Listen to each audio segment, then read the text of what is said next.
Hello friends, इस video में हम तीन बातें सीखने वाले हैं। नंबर एक, प्राइस एक्शन यानी मूल्य कार्रवाई का मतलब क्या है। और नंबर दो, प्राइस एक्शन ट्रेडिंग का अर्थ क्या है। और नंबर तीन पे, ट्रेडिंग में प्राइस एक्शन का उपयोग कैसे करें। चलिए शुरू करते हैं। प्राइस एक्शन क्या होता है?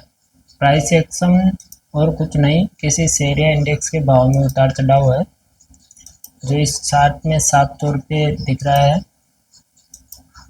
एक शेयर या इंडेक्स खुलने से लेके बंद होने तक जो उसके प्राइस में हलचल होती है, वही प्राइस एक्शन है।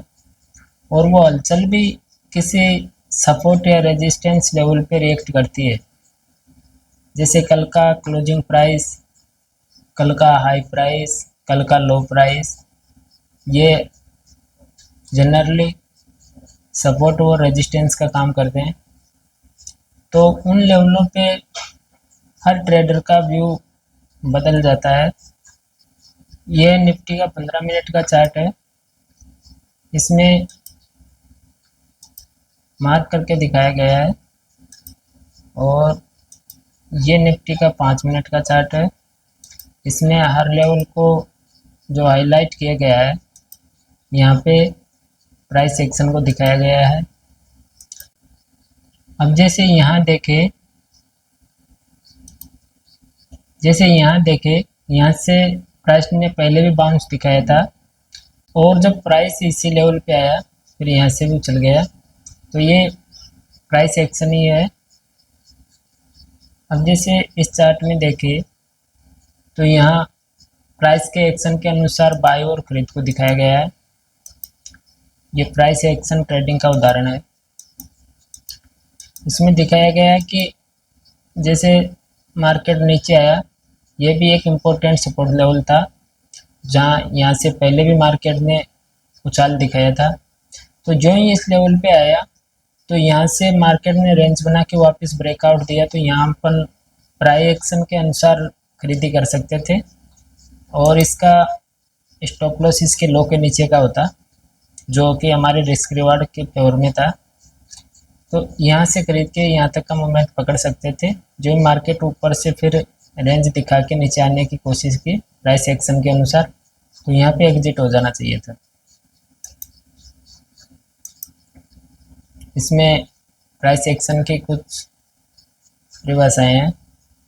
प्राइस एक्शन ट्रेडिंग ऐसी ट्रेडिंग अवधारणा है जिसमें ट्रेडर चार्ट को पढ़ता है और भाव गति के आधार पर अपने ट्रेडिंग निर्णय लेता है।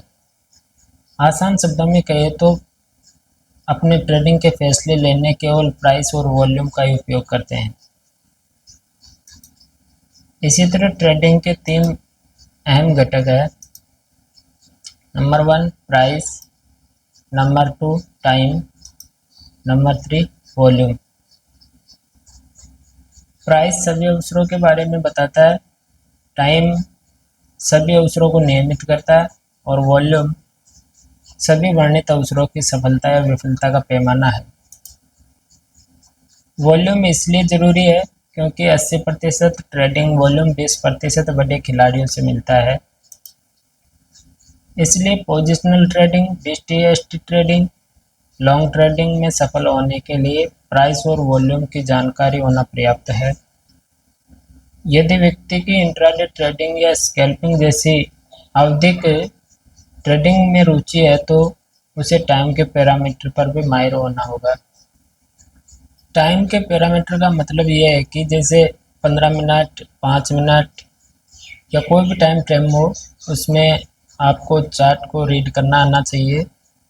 रीड में ये ध्यान रखना है कि जैसे चार्ट में इम्पोर्टेंट सपोर्ट और इम्पोर्टेंट रेजिस्टेंस लेवल का पहले से ध्यान हो, तो अच्छी तरह से पढ़ा जा सकता है। आगे आने वाले वीडियो में हम इम्पोर्टेंट सपोर्ट, रेजिस्टेंस, इनको डिटेल से पढ़ेंगे। कैंडलस्टिक चार्ट, चार्ट पैटर्न्स, ये सब डिटेल से आएंगे, क्योंकि ये भी प्राइस एक्शन ट्रेडिंग के ही भाग है। अब हम हमारा आखिरी बिंदु सीखते हैं कि प्राइस एक्शन ट्रेडिंग का उपयोग कैसे करें। यहाँ पे इस डायग्राम के द्वारा समझाया गया है। यहाँ पे सबसे पहले मुख्य भाव स्तर की पहचान, नंबर 2 सपोर्ट पर प्रवेश और रेजिस्टेंस पर निकास।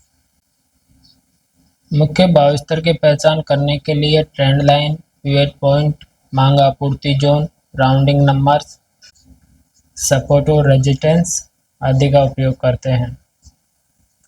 अगर हमें इम्पोर्टेंट की प्राइस लेवल का पता चल जाता है डिमांड सप्लाई या सपोर्ट रेजिस्टेंस के द्वारा, तो हम अपने प्रवेश की योजना को बेहतर बना सकते हैं, जिसके लिए कैंडलस्टिक पैटर्न और रो प्राइस एक्शन को आधार बनाया जा सकता है। यहाँ पे रो प्राइस एक्शन का आशय ये है कि जैसे अप ट्रेंड में या डाउन ट्रेंड में कोई भी कैंडल पिछली कैंडल का लो नहीं तोड़ रही है, अप ट्रेंड की बात कर रहा हूँ मैं, अप ट्रेंड में कोई भी कैंडल पिछली कैंडल का लो नहीं तोड़ रही है और एक के ऊपर एक कैंडल बनती जा रही है, तो उसे ही रो प्राइस से एक्शन बोलते हैं। ऐसे ही डाउन ट्रेंड में कोई भी कैंडल अपने पीछे वाली कैंडल का हाई ब्रेक नहीं कर रही है और नीचे जाई जा रही है, तो उसको रो प्राइस एक्शन ही बोलेंगे। लास्ट में निकास, यानी कि हमें एग्जिट करना आना चाहिए। एग्जिट में भी मुख्य भाव स्तर के आधार पर या कैंडलस्टिक पैटर्न या रो प्राइस एक्शन के आधार पर योजना बनानी चाहिए। आज के लिए इतना ही, मिलते हैं नेक्स्ट वीडियो में। नेक्स्ट वीडियो में हम सपोर्ट और रेजिस्टेंस को विस्तार से समझेंगे।